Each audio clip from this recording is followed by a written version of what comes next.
it's time to sit back and relax with your favorite drink. And listen.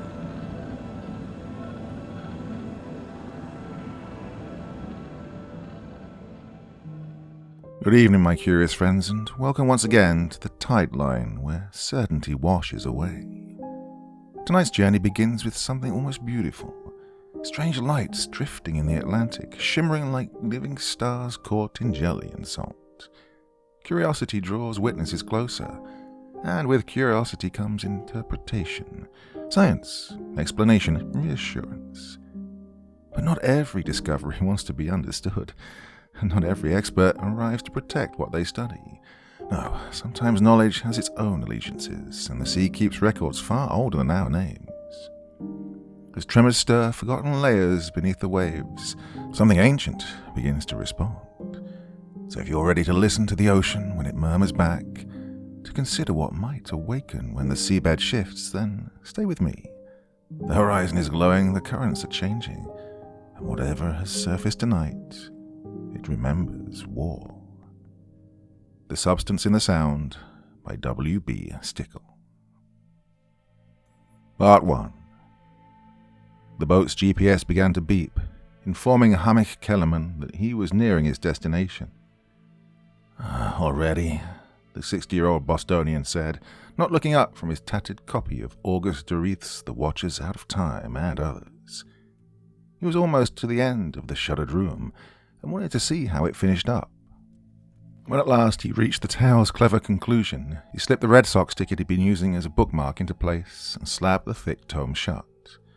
Not too bad, he said, hopping off his fishing chair and shuffling into his Maycraft 2700's wheelhouse.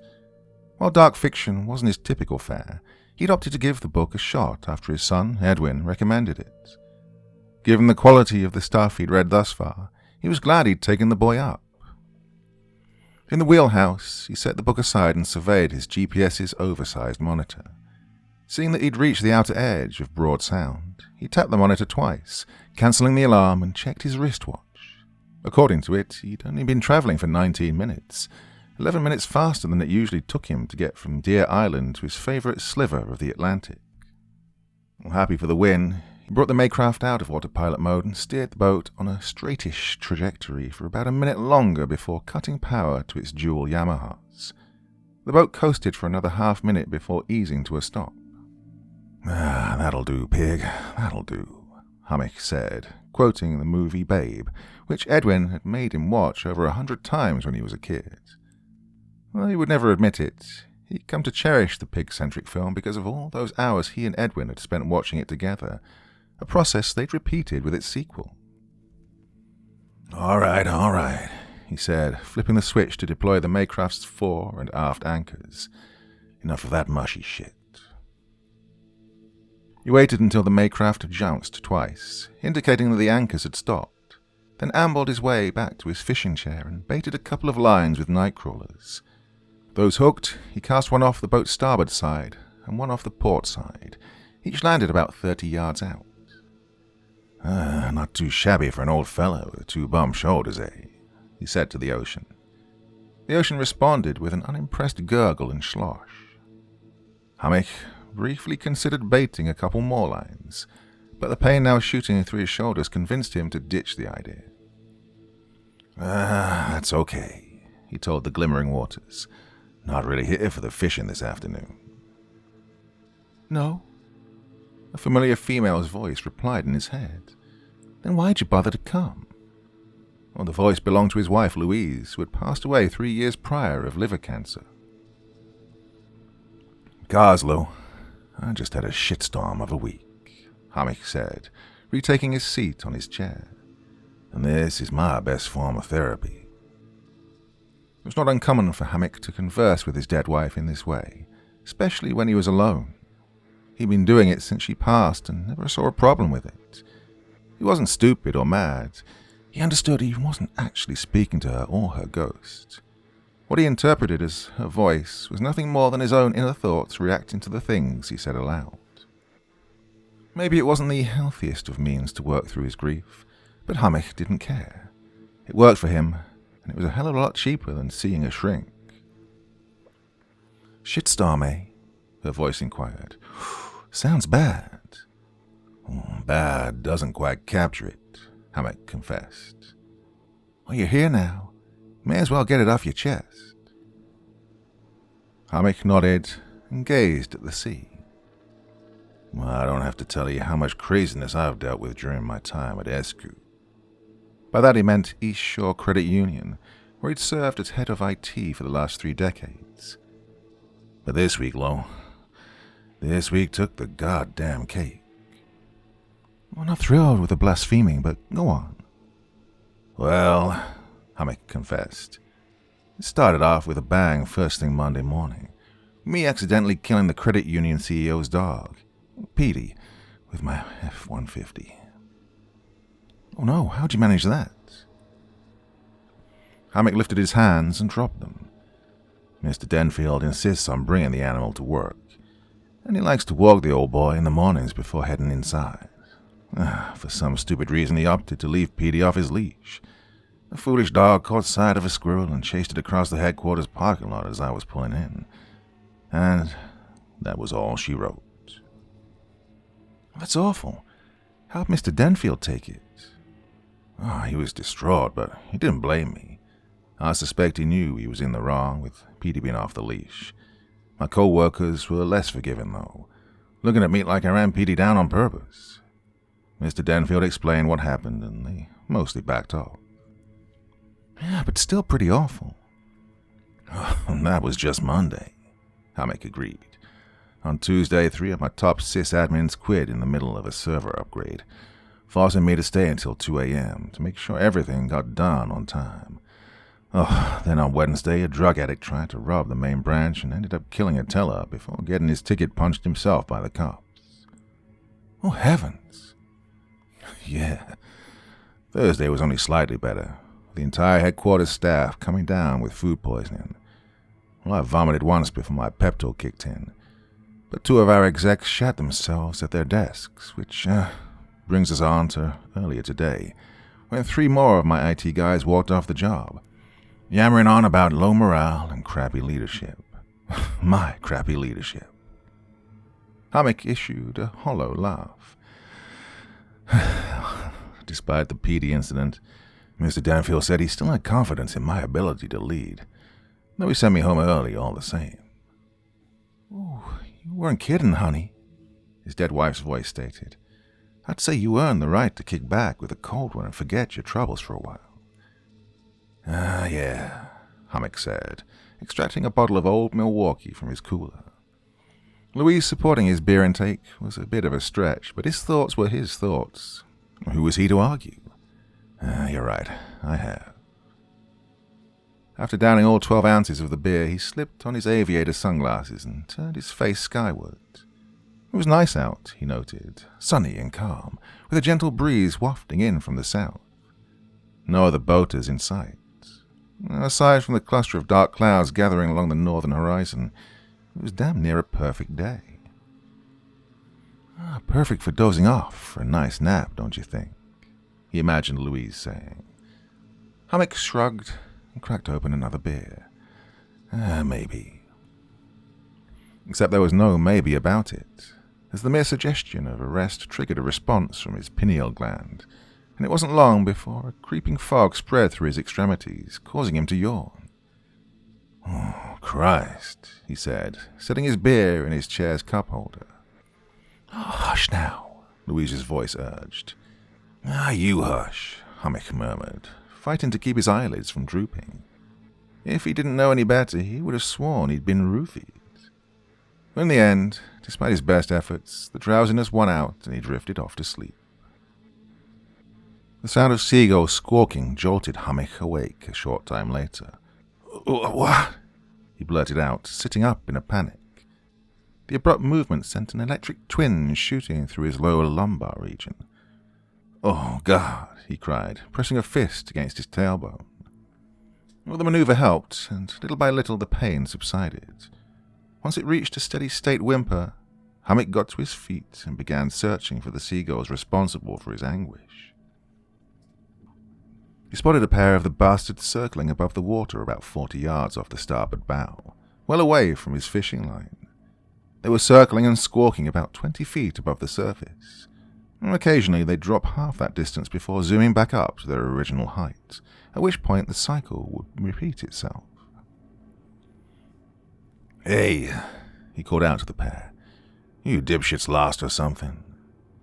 The birds exhibited no signs of having heard him. Instead, they maintained their vigil on the water and persisted with their agitated squawking. Curious what had them in such a tizzy, Hammock edged his way to the front of the boat. Though his eyesight wasn't the best, he could tell that the water they were hovering over was just as agitated as they were, the surface there practically roiling with activity. "Ah," he said, gripping the starboard handrail. "You fellas found yourselves a nice dining spot, eh? What's on the menu? I'm betting Atlantic mackerel." The seagulls shrieked a tad louder at this, as if annoyed by his inquiries, and continued with their strange little dosido. At no point did either one of them get any closer than 10 feet to the frenzied water. It was almost as if they were afraid of what lingered down there.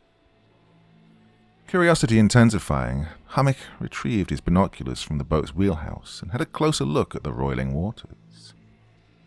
The disturbance, he saw, was more localized than he'd initially thought.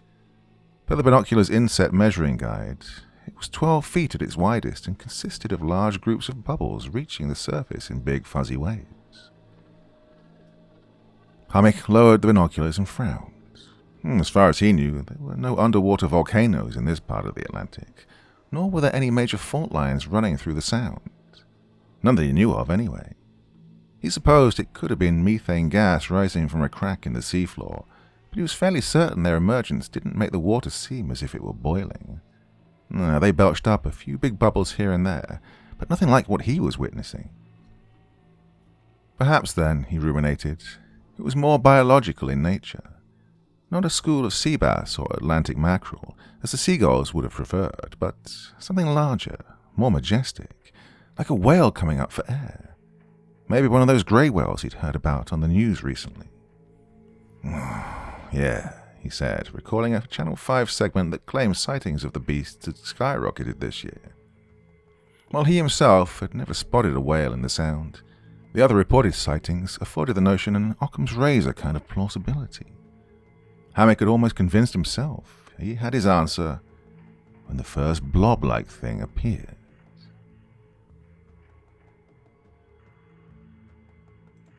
Part 2. Frown deepening, Hammock put the binoculars to his eyes again and brought the odd thing into fine focus. He said, puzzled. "It's certainly not a grey whale," Louise's voice whispered. "It's far too small and looks like something else."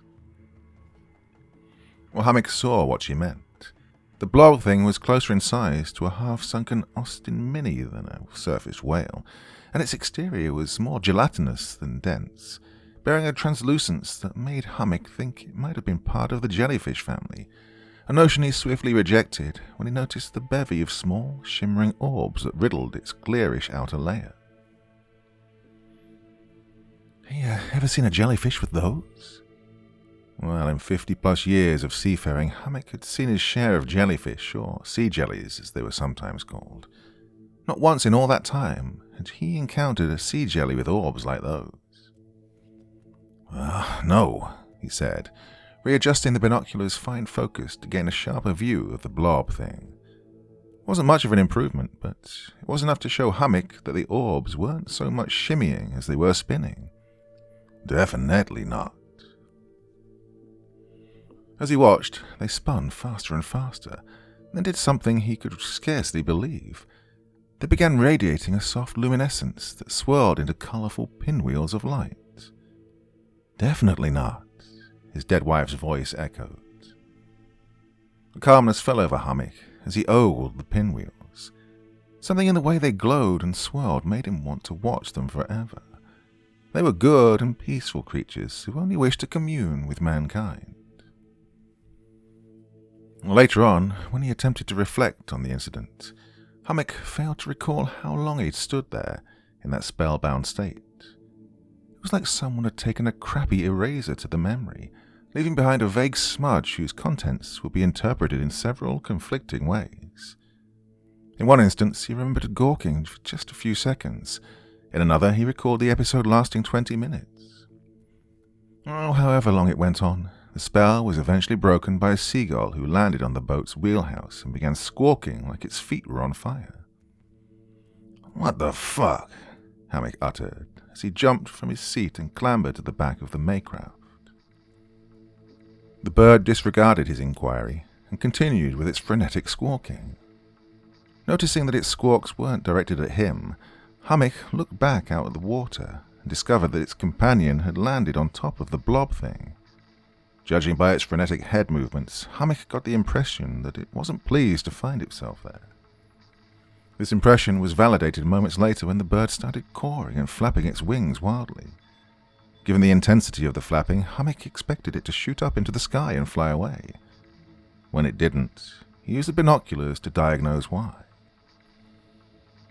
"Holy hell," he thought in his own voice this time. "Its feet are buried in the blob thing. They're trapped. It's trapped." He had no sooner thought this than the poor bird stabbed its beak into the gelatinous material and tried to dig itself out. Hammock thought this a sensible tactic, until the bird jerked its head upwards and released a high-pitched shriek. The seagull perched on the wheelhouse countered the lament with a shriek of its own. "Hey!" Hammock shouted, stomping his foot on the boat's fiberglass deck for emphasis. "Stop that, you crazy twit." The seagull flinched at the admonishment and did as Hammock instructed. Realizing the other seagull had gone silent as well, Hammock returned his gaze to the spot where it and the blob thing had just been. "What?" he said, not seeing either one. "Where'd they go?" His feathered friend emitted a querulous chirp and blinked vapidly at him. Presuming they'd gone under, but hoping they hadn't, Hammock spent the next 5 minutes scanning the entire seascape surrounding the Maycraft, starting at the point where his fishing line went into the water and moving in a slow 360. When he got all the way round, he turned to his avian guest and broke the bad news. "Sorry, pal," he said. "They're gone." The bird's head twitched and twitched as its pea-sized brain strove to ascertain why it couldn't locate its companion. Its lack of understanding plucked at Hammock's heartstrings. After Louise had passed, he'd been an absolute mess and kept trying to rationalize her absence as some big, miserable joke. He kept thinking that one day she'd come strolling through the front door, laughing about the grand solo adventure she'd just returned from. "Yeah, it's a hard pill to swallow," he told it. "Well, who knows? Maybe it just flew away and plans on coming back later." The seagull paused its jerky movements and cawed inquisitively. For reasons beyond his comprehension, the bird's solemnity unnerved him no end and made him want to pack it in for the day.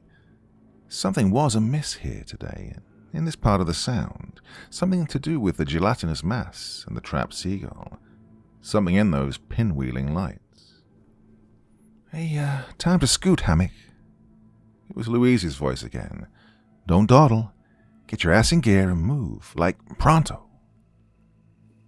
Having long since learned to obey such strong intuitions, Hammock stowed his binoculars in his backpack and readied the boat for departure. When everything was properly stored and secured, he scurried into the wheelhouse and reeled in the anchors. "Jesus," he said as he fired at the Maycraft's engines. "What'd I get myself into?" As the boat lurched forward, the seagull hopped down off the wheelhouse and parked itself near the aft storage compartment. It was visibly shaken, shivering intermittently as it stood there, with his eyes darting back and forth like the sole survivor of a mass shooting. Though Hammock kept expecting it to fly away, it stayed put for the entire ride back and didn't take flight until the boat approached Deer Island. "Hey, nice knowing you," Hammock called out as it flew north along the shoreline. He wondered, abstractly, if it would ever find its original flock, and if not, would it simply assimilate with a new one? Supposing it didn't matter one way or another, Hammock eased the boat into the marina and focused on getting his ass home, where it was safe. The next morning, Edwin joined him for breakfast at Sally's, the finest diner in this North Boston suburb of Malden. Meeting up there on Saturday mornings had become a ritual of theirs since Louise had passed. She'd been close friends with Sally and loved the menu, so it made sense for the two men to share regular meals there in her honor. "So," Edwin said, eyeing Hammock's plate, which boasted a healthy egg white omelette and a cup of mixed fruit. "How's, your food?" Hammock took a sip of his orange juice and peered at his son. After blood work from a recent checkup revealed dangerous levels of bad cholesterol, Hammock's doctor had prescribed a regimen of heart-healthy foods, along with a beta blocker and a daily statin. "Delicious," he said. "How's your pancakes and sausage and all that other shit?" Edwin worked as a forklift operator down at the Conley container terminal and owned a 6'4", 250-pound frame. As such, he always walked through Sally's door with the appetite of a lumberjack. Heavenly. The extra eggs, bacon, and hash browns were a good call. Hammock grunted. "You know, if I could go back in time and tell my younger self to eat healthy..." "You would in a heartbeat?" Edwin finished. "Yes, boy, I would." "Pop, I'm in my mid-40s. Been eating like this forever. My cholesterol was a little high at my last physical, sure, but the rest was great. I don't know, maybe I'm just made of sterner stuff."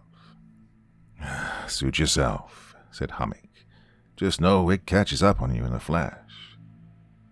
Edwin ingested a defiant mouthful of scrambled eggs and smiled at his father. "Noted. Now, if we're past all that, go first and tell me about your week." Catching up on each other's week had always been the linchpin of their Saturday morning ritual. "My week," Hammock said, the corners of his mouth ticking upwards. When he got to the part about co-workers shitting themselves, Edwin laughed heartily enough to draw curious looks from the nearby tables. "Holy shit, Pop, that's bananas." Hammock didn't mind the looky-loos. For once, he knew most of Sally's other regulars. For another, he loved his son's booming laugh. Sometimes just hearing it made the struggle of life bearable. He finished with a bit about the workers quitting on Friday, then handed the virtual conch to Edwin. "And, how was your week?" Edwin set down his fork and sighed. "Nothing worth mentioning job-wise. The family front is a whole other story." He went on to explain that his ex, Allison, had gotten a new job in Kingsport and told him she planned on moving that direction, with their son, Jacob, over the summer. "With her having custody, there's not much I can do, which means my time with him is about to take a hit.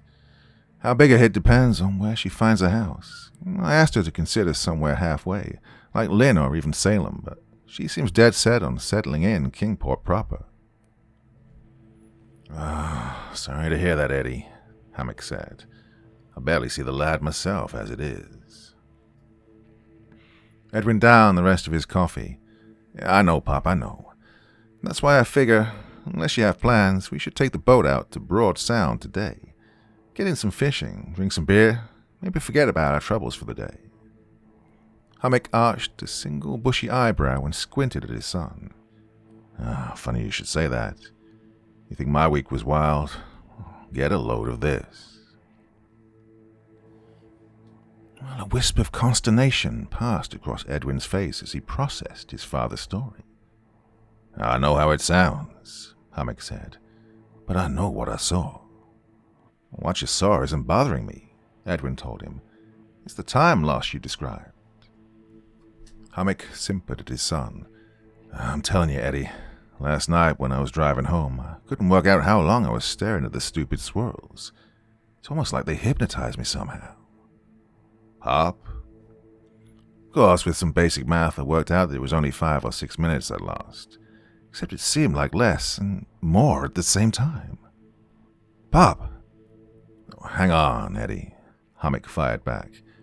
"Now hang on a minute, look. I know what you're thinking and, "Oh?" Edwin interjected. "What am I thinking?" "You're thinking that I'm right around the age your grandpa was when his dementia cropped up. But that ain't this. What I found out there was different." Hammock drew in a breath and released it slowly. How about we just set all that aside for now and go out there together, see what we see. If the blob thing shows up again, you can make your own assessment. If it doesn't, I'll be happy to revisit this whole dad's starting to lose it business. Deal? We'll revisit it either way, Edwin declared, leaving no room for argument. All right, fine, Hammock said. Either way, then. Edwin harpooned a thick, syrupy slab of pancake with his fork and took his time chewing it. It's really too bad you didn't get a picture of it. Your mom would have smacked the food out of your mouth if she was sitting here. Edwin swallowed his food and wiped his mouth with a napkin. It's really too bad you didn't get a picture of it. Yeah, Hammock said. No shit. My cell was in my backpack, but it never occurred to me to grab it. Not until I was halfway back to Deer Island, and by that point I just wanted to get the hell out of Dodge. Edwin shrugged a single shoulder and eyed the tab for their meal, which the waitress, Jenna, had somehow snuck onto the table while they were busy gabbing. All right, if I'm not mistaken, I believe this one's yours. Hammock grabbed the slip of paper and appraised the total. Making out like a bandit with these, ain't you? Well, I'm not sure what you mean, Edwin said, grinning. Hammock got out his wallet and browsed through his credit cards. Regular Arthur Hoggett, you are not. Edwin's considerable eyebrows formed a sharp V. The guy from Babe? Just get the tip, Hammock said, and headed for the register. Part 3. They reached the coordinates Hammock had saved at 2:15. The conditions mimicked those of the previous afternoon, cool with a slight breeze, and sunny save for a smattering of clouds gathered near the eastern horizon. Once they had the anchors in place and the Maycraft stabilized, they each cast out a fishing line. Just the two? Edwin inquired. The two of them typically handled at least 2 lines apiece, sometimes 3. Correct, Hammock said. Any reason why? Might be a bit superstitious, but I'm thinking we ought to recreate the situation from yesterday as closely as possible. Eyes hidden behind dark aviator glasses, Edwin stared at his father and debated how strongly he wanted to question the man. Again, why? Hammock sat in his fishing chair and watched the starboard line. To give us the best chance of running across it again. Edwin shook his head and unfolded one of the sturdier camping chairs they owned. While it would have been nice to have a second fixed seat on the boat, installing one had never been much of a priority since the camping chair worked just fine, so long as the waves weren't too choppy and you put on a non-slip mat down first. You're the boss, he said, and sat down. They spent the next hour drinking Old Milwaukee and chatting about Jacob, who was still in high school, nearing the end of his sophomore year. When Edward had spoken to him on Wednesday, the kid had expressed misgivings about completing his junior and senior years at a whole new school. He was worried about not knowing anyone, and he didn't like the fact that he'd only get to hang out with his current group of friends every other weekend. I mentioned it to Allison, Edwin said, and she didn't seem too concerned. Claimed the move would benefit him, just like all the moving around she'd done as a kid had benefited her. Allison's father had served in the army and changed bases every 3 to 4 years. Hammock chuckled. Oh, yeah. Made her a real peach of a woman, didn't it? Edwin cracked open a fresh beer and snorted. It sure should have. Don't worry, Hammock said. Between the two of us, we can help make sure he gets enough time with his friends. With any luck, he'll find a chick he likes in Kingsport High, and everything will be fine. God willing, Edwin replied. After downing his 4th beer, he sneered at his fishing line and gave the reel 5 hard cranks. It hadn't registered so much as a twitch since he'd cast it, which he found peculiar. The sound was well stocked with mackerel and bass, and he couldn't recall the last time he hadn't gotten at least a couple of hits within the first half hour. He was about to mention this to his father when Hammock shot up from his chair and exclaimed, Told you. Shit on a shingle, didn't I tell you? Edwin twisted around in his chair and looked at his father. What are you on about? What the hell else? Hammock snapped, holding his binoculars to his eyes with one hand while pointing with the other. "Come on, look for yourself." Edwin got up and gingerly crossed the deck to the starboard handrail.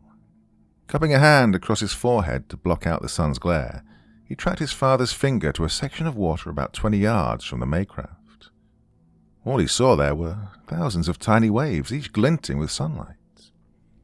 "Pop," he said, "I'm not sure He trailed off there as his eyes locked on a clearish object, thereabouts the size of an industrial fridge, floating 10 yards away from the boat. The seawater around it fizzled like champagne, and its gelatinous exterior was riddled with pinwheels of spinning light. It was the most enchanting sight Edwin had ever encountered in the Sound. Its kaleidoscopic colors gave him comfort, easing all his aches and pains. And the more he stared at it, the more connected he felt to the fabric of the universe. "Shit," he muttered. "Yeah." Hammock lowered the binoculars and inched forward, positioning himself beside his son. "You see what I mean, then?" "I do," Edwin said, "but, Pop..." Without taking his eyes off it, Edwin motioned towards the blob-like thing that ensnared his gaze. "Is this here what you meant? I thought you were pointing at something further out." Hammock transferred his attention to Edwin's discovery. "Christ almighty, there's 2 of the bastards?" "Apparently." Hammock clapped his son on the shoulder. Who's crazy now?" Edwin removed the bucket hat he was wearing, revealing an unkempt swathe of reddish hair, and scratched his equally reddish beard. "I never said you were crazy, Pop." "It was implied," Hammock said. "Anyway, this one's got the spinning light business going on too, huh?" "It does," Edwin said. He endeavored to look away from the glowing pinwheels, but something in his mind made him want to keep on looking. For hours and days, for years and decades. Till the end of time, if he could swing it. "Damn it," he growled, forcibly shutting his eyes. The pinwheeling sway instantly faded, though hundreds of after-images whirled in the dark behind his eyelids. "What's wrong?" Hammock asked him, the tint of his sunglasses somehow nullifying the pinwheeling's effects. Edwin recounted what had just occurred. "It's exactly like you said." "Again, not crazy." Edwin rolled his eyes and flitted a hand at the closer blob thing. "They're like the jellyfish version of that one fish. The one that can transfix its prey by changing the color of its scales. I forgot what they're called." "A cuttlefish," Hammock submitted. "That's it," Edwin said, snapping his fingers. "Cuttlefish, only weirder." Hammock internalized what his son was saying and sized up the further away blob thing. "I was thinking that too, but jellyfish don't light up like these bad boys do, and they don't get nearly as big." Edwin panned across the ocean's shimmering surface. During his senior year in high school, he dated a girl named Mazzy Cantrell, who was obsessed with the world's oceans and the myriad life forms they contained, particularly those living in what she called the down deep, where sunlight was alien and the pressures were unfathomable. "Edwin," he remembered her once saying, "there are monsters down there that no one's ever seen, monsters we can't even fathom, the stuff of dreams and nightmares." Well, as he perused the watery milieu, her words came floating back to him. "Not only that," Hammock added, "we have no clue how many more of these sons of bitches are out there." Edwin flipped his bucket hat back on and bobbed his head in agreement. "How about we do some recon?" Hammock gave him the thumbs up, and together they worked their way around the Maycraft, eventually meeting at the bow. All told, they spotted 8 additional blob things, bringing the total count to 10. Hammock whistled as they returned to the rear of the boat. "Well, if there's 10, there's bound to be a shit ton more. The question now is, what the hell are they?" Edwin hooked his thumbs through a couple of his jeans belt loops and mulled it over. "I get you doubting they're jellyfish. Well, what if they're a rare kind of jellyfish, or a kind that hasn't been documented yet?" Hammock pursed his lips. "I reckon both are possible. If they're undocumented, there's a chance we get credit for discovering them. Not sure about the rules, but they'd probably even name the species after us. Edwin scratched his beard again. The Kellerman jellyfish. What are the odds? Slim to none, Hammock conceded. But you never know. I say we take a bunch of pics, grab a sample if we can, and figure out the rest from here. Edwin concurred, and together they got to work taking dozens of photos of the gelatinous masses. Since Edwin's iPhone had the better camera, he took the majority of the zoomed-in shots. After reviewing their handiwork and deeming it satisfactory, they decided to move the boat closer to the nearest blob thing to grab a sample. "Right, I'll get the anchors, you get the poles," Hammock said as he headed for the wheelhouse. Edward started to reel in the portside fishing line when he noticed a series of large bubbles rising to the surface next to the Maycraft. "Pop, wait," he cried, leaning over the railing. "I think one's coming up right here." "Really?" Hammock said, scrabbling to the aft storage compartment where he retrieved a length of rope, a set of rubber gloves, and a small bucket. The bubbles steadily increased in volume and frequency, making the sea off the port side seem as if it were boiling. Edwin had the presence of mind to begin recording the phenomenon with his phone. "Right, when it comes up," he said, "we'll have to be careful how long we look at it, with that light bullshit thing they do." Hammock mentioned how the sunglasses had seemed to curtail their influence. "Hey, if you brought any, get 'em out now." Handing his phone to his father, Edwin quickly rummaged through the satchel he'd brought, but came up empty for his Ray-Bans. "I think I left them in the truck," he said, taking his phone back. "Not to worry," Hammock declared. "I'll do the direct looking. You just capture it through the phone. If that doesn't work, try your peripherals." "That makes sense." "Not really," Hammock said. "This whole ordeal is like something out of the Twilight Zone. Real Rod Serling shit. It'll be fine. Nothing the Kellerman boys can't handle." Edwin put his arm across Hammock's shoulders and gave the man a gentle squeeze. "Glad you told me about this, Pop. I'm glad we're here together today. After everything with Mom and Allison, I know, son, I know," Hammock whispered.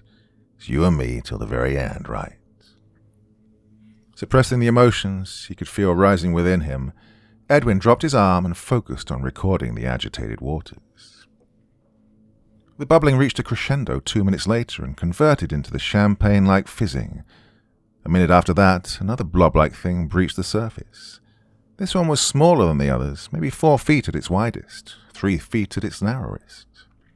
Its edges formed an irregular oval shape, and its translucent exterior reminded Hammock of the clear pudding his mother used to make when he was a boy.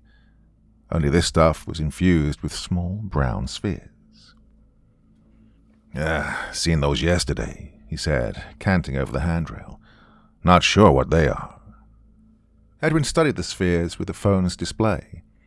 "Me neither," he said, zooming in on a couple. As he did, they began to vibrate and spin, generating the pinwheeling light. Though his instincts told him to look elsewhere, Edwin stayed the course and kept watching them through the iPhone. The lights spun and changed as they had before, but they had no effect on him. "It seems okay with the camera." "You give me a heads up if that changes," said Hammock. He put the gloves on and tied the rope to the bucket's handle. "Not sure how this'll go. If it's alive, the bucket will probably bounce off it. If not, maybe I can scoop up a smidge." "Go for it." Hammock dropped the bucket into the water next to the new blob thing and yanked it right to left. Meeting no resistance, the bucket cut through the translucent outer layer like a spoon through custard, scooping up a respectable chunk of it. Edwin half expected the blob thing to react to the assault, but it remained completely inert, save for the pinwheeling lights. With a whoop of triumph, Hammock pulled the bucket back into the Maycraft and set it onto his fishing chair. "Went right through the sucker." "Sure did," Edwin said. "Got more than a smudge, too." He stopped the recording, and they both peered down at their prize. Up close, the sampling resembled a slab of opaque jello infused with raisins. Its outer layer bore deep, coral-like corrugations, throughout which ran a spiderweb of thin, white filaments. Actually, Edwin observed as he moved his face closer to the bucket, those filaments appeared to run through the entire sample, with the thicker ones interconnecting the brown spheres. "Hey, take off your sunglasses and have a gander," he told his father. Noting that the spheres were no longer producing light, Hammock removed his aviators and leaned nearer. He spotted the filaments right away and was fascinated by their complexity. He was especially interested in the strands that ran between the spheres, for they somewhat reminded him of the mesh network he managed at Escu.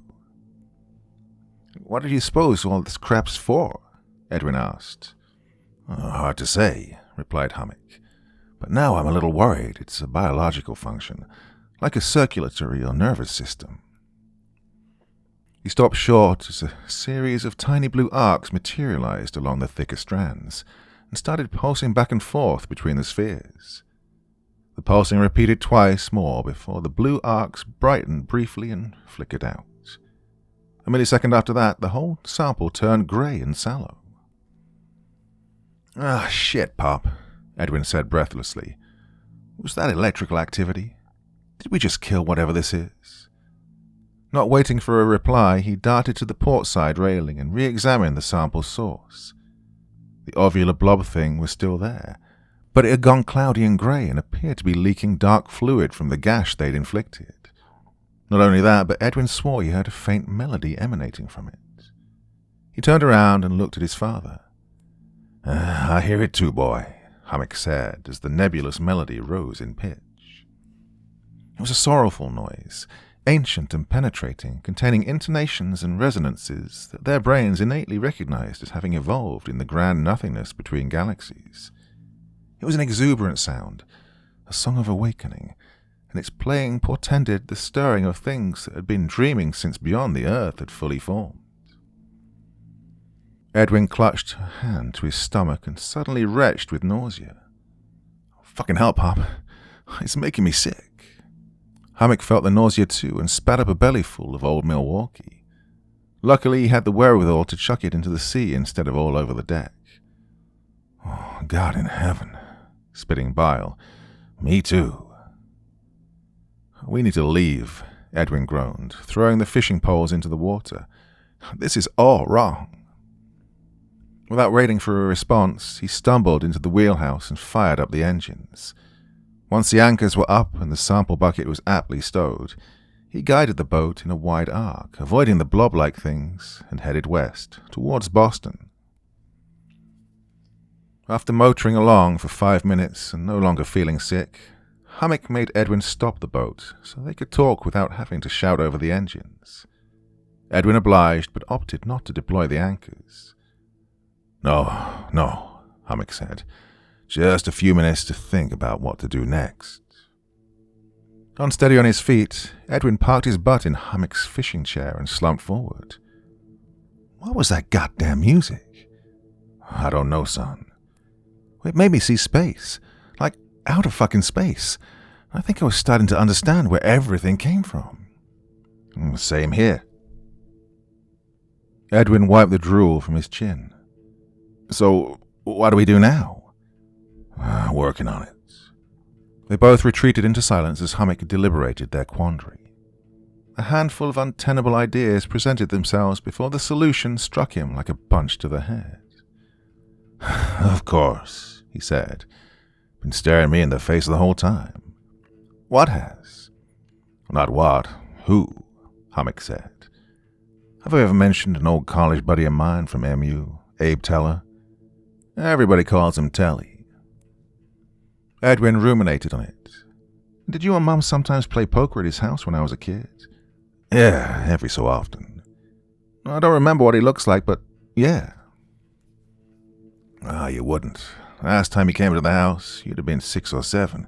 In any case, Telly majored in marine sciences at Miskatonic, and after graduation got a job working at Northwestern University's Marine Science Center up in Nahant Harbor. If anyone knows what this is, it's Telly. If not him, then someone he works with. Edwin rubbed his face and nodded. Sounds good to me. Nahant's what, 20 minutes north? Yeah, about that, Hammock said. entering the wheelhouse. Next to the GPS unit sat an older model marine radio. He picked up the handset and switched the gizmo on. Alright, I'll see if I can get the center on the radio. If I can't, we'll just go there and talk to someone in person. Okay, sure, Edwin said. Let's start there. Hammock dragged a hand across his sweating forehead and cracked open his frequency binder. He was sure the center's digits were in there somewhere. Part 4. Well, the binder did in fact have the center's frequency, and with it, they were able to reach the center. By pure happenstance, Telly was there, running tests he hadn't been able to run on Friday. His ever-jubilant friend seemed keenly interested in their discovery and agreed to receive them personally when they arrived at Dorothy Cove.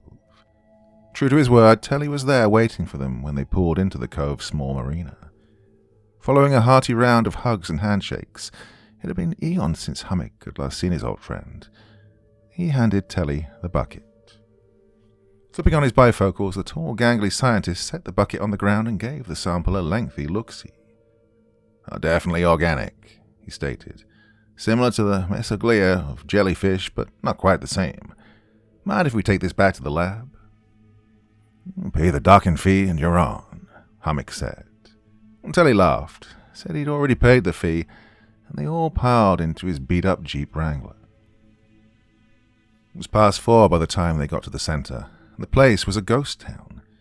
Telly brought them straight to his lab, where he hastily set up a row of test tubes and filled them with various chemicals and reagents. To each he added equal portions of what he called the test substance. Reactions occurred in some and not in others. Documenting his findings on a small tablet device, Telly prepared a couple of slides and began examining the substance microscopically. He said several times as he fiddled with his high-tech microscope's adjustments. There was a large monitor above the setup with cables running to the microscope, but he didn't bother utilizing it. When he was finished, Telly regarded Hammock and Edwin with a queer expression, then strode across the lab to its furthest wall, where a large map of Broad Sound was mounted. Hammock, could you show me here on the map where you found the substance? Hammock went to the map and tapped a finger on a spot near the Sound's outer fringe. Right about here. But we have the exact coordinates. He glanced at his friend. So, what's up, Telly? What did those tests tell you? Removed his bifocals and ran a hand through his side-parted hair. Inconclusive, I'm afraid. I'd like to do some more testing at the site. He peered at Hammock. Think you'd be willing to take me back out there in the morning? Now the Central will pay for the fuel. Got a nice expense card for that. And I can bring some equipment out with us. Maybe get some more definitive answers. Hammock studied his friend's face closely. He sensed the man was holding something back, but he wasn't overly concerned. Although he and Telly weren't as close as they used to be, he still trusted the man and expected he would disclose what he knew when the time was right. You bet, Hammock said. He pulled out his phone and showed Telly all the pics. Edwin did the same. As for the enigmatic music and swirling lights, they decided to keep those tidbits for themselves for the time being. Telly thanked them repeatedly for reaching out to him as he walked them back down to the marina. Getting ready to investigate new aquatic species is the best part of my job, he related. And if you don't mind, I'd like to set out from here at sunup. No problem, Hammock said. You bring the Duncan, we'll bring the boat. Done, said Telly. See you boys bright and early.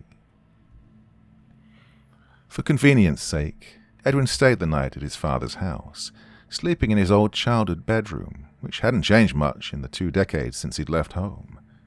The walls even bore most of the posters he'd put up as an angsty teen. Posters of bands like the Deftones, Tool, and Rage Against the Machine, and movies like Pulp Fiction, True Romance, and Reservoir Dogs.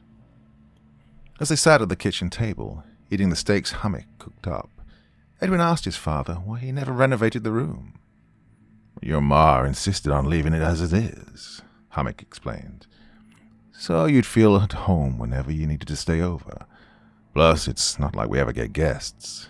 Everyone we know lives close by. They get a new mattress, though. After dinner, they watched Wheel of Fortune and Jeopardy together, and then decided to call it an early night. Now, despite the new mattress, Edwin's slumber wasn't remotely restful, as bad dreams plagued him all night long. He woke several times with that troubling melody echoing in his ears, and each time he had to switch on the light to make sure the floor wasn't crawling with gelatinous masses. Hammock fared no better, struggling with nightmares of his own, and welcomed his alarm clock's buzzing when it went off at 4:30. Neither one of them was interested in chatting as they made their way to Deer Island. To keep it from being too awkward, Edwin tuned the radio to a soft rock station and let the classic tunes distract him from the dark thoughts that kept vying for attention. Due to the early hour, the boat launch at Deer Island was completely deserted, a rarity that allowed them to get the Maycraft straight into the water. The sun had just begun to peek over the eastern horizon when they pulled into Dorothy Cove. Tully was there waiting for them, with Duncan in hand, as promised. On the dock next to him sat a large gas can, an equally large duffel bag, and a silver trunk labeled Mobile Lab. "Yeah, good morning, gents," he said as they sidled up to the dock. "Oh, that it is, my friend," Hammock muttered tiredly. "Now hand me those coffees so I can think straight." Tully handed Hammock the styrofoam cups while Edwin set to work loading the other items on board. "The gas and the can are yours to keep," Tully said as he stepped onto the boat. "Small token of the center's appreciation." "We humbly accept," Hammock told him after a long sip of coffee. Edwin pushed the Maycraft away from the dock and gently backed the boat into the cove. They reached the outer fringe of Broad Sound at 6:15. During the ride out, they only saw one other boat, a smaller Tiara yacht, though they didn't see anyone on deck. Edwin stopped the Maycraft at the saved coordinates and deployed the anchors. Telly, outfitted in fisherman-esque khakis, a flannel shirt and black galoshes, gravitated to the front of the boat and eagerly commenced surveying the waters. "See anything yet?" Hammock called out. Not yet," Telly replied, lifting the high-tech binoculars he brought with him. "You sure this is the right location?" He said it casually, almost jokingly, but Hammock detected an undertone of impatience mixed in with the man's words. "Yeah, I'm sure," Hammock said, moving to the starboard side. He held a hand up, blocking out the sun, and set to scanning the countless little waves. Not even a minute later, Edwin shouted out in alarm. "Jesus, Mary and Joseph! One of them's right here!" He positioned himself at the rear of the boat and was staring down at the water directly behind the Maycraft's dual Yamahas. Edwin and Telly flocked to his sides and looked. One of the blob things was indeed there, floating mere feet away from the stilled motors. Its spheres were inactive. "Hey, did we run over it?" Telly asked with a scowl. "Nah," Edwin said. "Would have felt that." A swirl of trepidation coiled in Hammock's bowels as he watched 3 more of the blobs bubble to the surface at varying distances from the boat. That was quick." "What was?" Telly asked. Hammock showed him. There, and there." Countenance going taut, Telly clasped his hands together gleefully and started whispering to himself. "Hey, what are you saying there?" Ignoring him, Telly withdrew from the rear of the boat and went to the forward storage compartment, where he'd stored his silver trunk. He set it on the deck, popped its latches, and opened the lid, revealing the foam-padded contents of his mobile lab. A ruggedized microscope, 2 handheld analyzers, and a bunch of test cartridges. He removed the entire lot, shut the trunk, and suction-cupped the microscope to the trunk's surface. "Hey, Hammock," he said, inserting the test cartridges into the analyzers and returning to the rear of the Maycraft. "Would it be possible for you to get another sample for me?" Hammock found another bucket and did as Telly asked, choosing the blob-like thing behind the engines. In the meantime, Edwin procured his own set of binoculars from the Maycraft's wheelhouse and headed for the bow, where he took up post watching the waters. For Hammock, the collection process went as smoothly as it had the first time. When the bucket was half full, he pulled it back into the boat and handed it to Telly. His friend took a couple of small samples, fed them into the cartridges, and initiated his tests. Shouldn't take but a couple of minutes, he said as he brought the bucket to the microscope, where he prepared a single slide and locked it onto the scope's stage. Okay, gents, he said, putting his eyes to the scope's oculi while Hammock and Edwin looked on. Here goes nothing. Save for the rhythmless lapping of waves against the Maycraft's hull, all was silent on the boat for close to 3 minutes. Then the analyzers beeped and Telly pulled away from the microscope to check the results. His face filled with wonderment as he reviewed them. Hammock, growing anxious, cleared his throat. Talk to me, Abe. What's the situation? Telly shook his head in what looked like amazed disbelief. It's them, he said quietly. They're real. I mean, I was raised to believe it all and saw hints here and there, but I don't think I ever really truly believed. Even after what happened to... He removed the slide from the microscope and tossed it into the ocean. Raised to believe what? Hammock queried. You ain't making sense. Telly packed up the analyzers and the microscope in the trunk and restowed it in the forward compartment. He exchanged it for his duffel bag, which he anxiously toted to the rear of the boat. Hammock, there's some things I need to share with you. Now, you're going to think I'm out of my tree, and rightly so. But please understand, I'm not pulling your leg. What I'm telling you is the God's honest truth. Hammock saw the seriousness in his friend's eyes and nodded. All right, I'm listening. Although he'd told everyone at Miskatonic that he was from Ipswich, Telly's family actually hailed from a smaller town near Ipswich, one with a rather eldritch history. He didn't want to get into the weeds of it except to say his family, mainly his grandfather, was deeply involved in many of the town's drearier affairs. When he was 17, his father moved them to Ipswich in hopes of starting over. Soon after the move, Telly joined the Navy to further distance himself from all of it. After a single enlistment, he left the service and used his GI Bill at MU. Hours after getting his diploma, he received a call from his father that brought him racing back to Ipswich. The family's ties with the other town, it seemed, had re-emerged in recent months, and his mother and sister had fallen prey to what Telly cryptically referred to as elements of the old war. Oh, my dad was devastated, as was I, said Telly. He took a breath.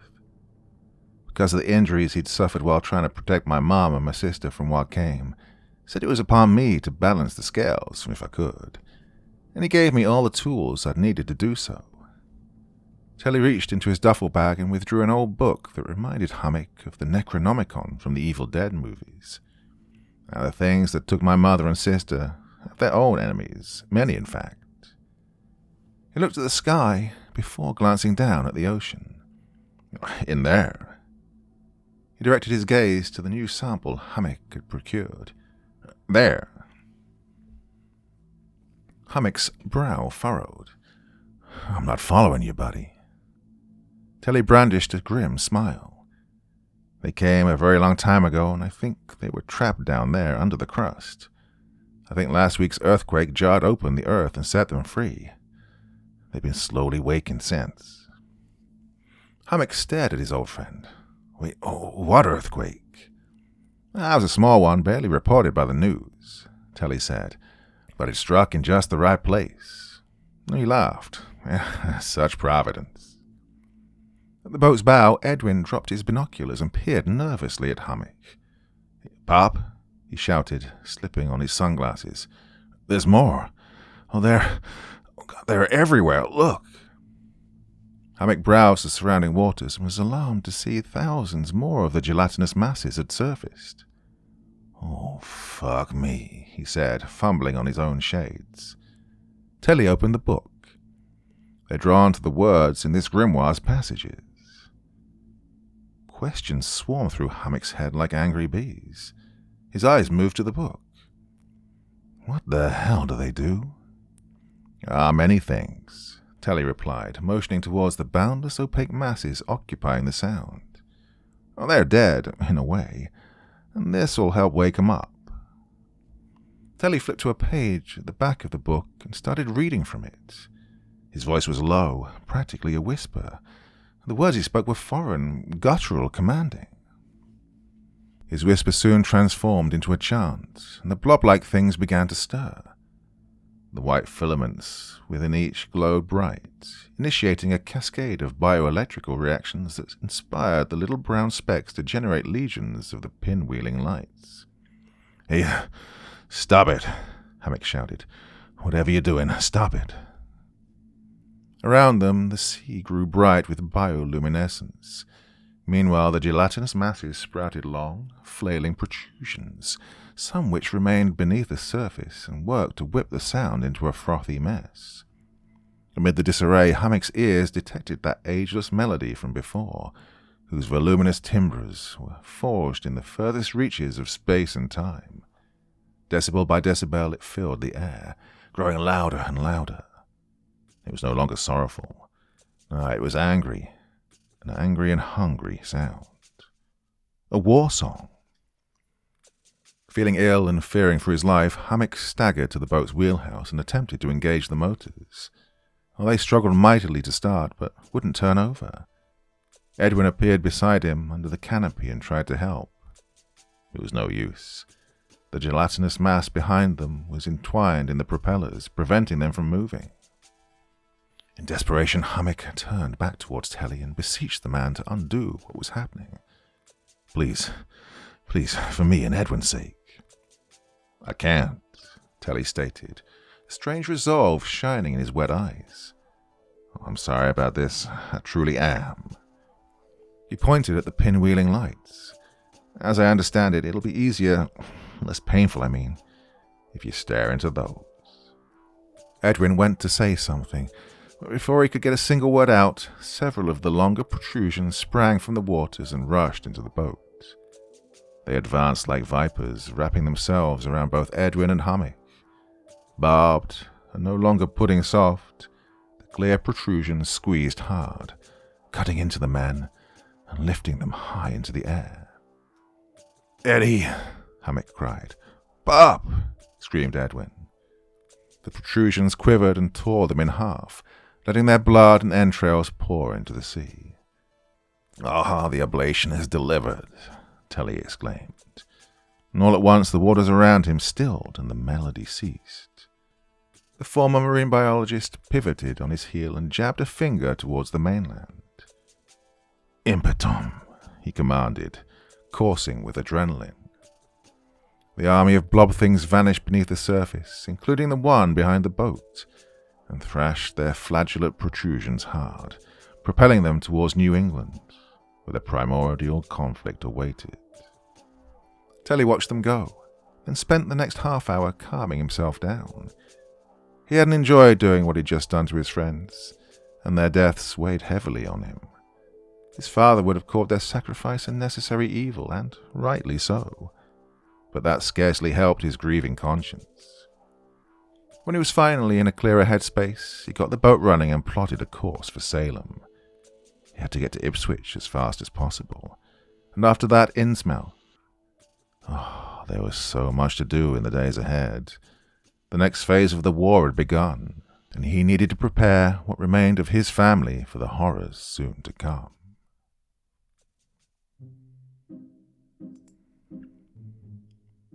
Well, that one definitely goes into the What on Earth Have I Just Read collection, I think. Thoughts, feelings, anything else you want to say about that story in the comments below the video, and as ever I will do my best to join in the conversation. Weird, wonderful, love the ones set at sea with mysterious creatures, I really do, and I hope you feel the same about it. Thanks in particular for recent comments regarding what I say at the end of these videos. I've been thinking about where to go, what to do next and everything. I'm getting a lot of feedback from you all. And to be honest, I really, really do appreciate it. Thank you so much. I've always tried to make this a community, and it's pretty difficult when you don't show your face on YouTube. But I do try my best, and you all are appreciated, and there'd be no point in me doing this without you. Yeah?